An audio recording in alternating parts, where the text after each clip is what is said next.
there were 2 different boats. One of them was smaller, carried about, I think it was maybe 10 people, and the other one carried the rest of us, which is probably 15, a little bit more than 15.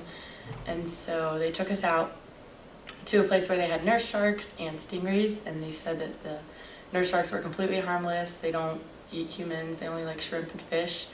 And so when we got there, the snorkeling instructors took out buckets of fish, and then they threw out the fish into the water, and the sharks ate it. And then he told us we should get in, that it was safe to get in now.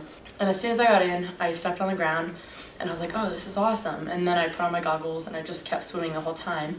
But I was only in there for like 2 minutes, and then after that I went up to the guy and I was like, hey, can I touch any of the stingrays or the sharks? And he's like, yeah, absolutely, they don't harm you. So I was like, okay. So he was like, hold on just a second, I'll grab you a stingray. So he turns around and I see him like pick up a stingray like this, and I like went to put my head over water and be like, you don't have to do that, because if I was a stingray, I wouldn't want someone to do that to me. So as soon as I put my head up and I'm like, you don't have to, and then it bit me. And then I was just like, oh my God. So I swam up to him and I'm like, something bit me. So then he like pushed me towards the boat and he's like, get out, get out. And then he took us back to shore, and then some guy on shore was saying that there was no nurse. So the guy on the boat was like, oh shit, there's no nurse. So I was like, what does that mean for me? So he told me that there wasn't a hospital and there weren't any doctors on the island, that it was just like a nurse clinic. So I was like, okay, and where are the nurses?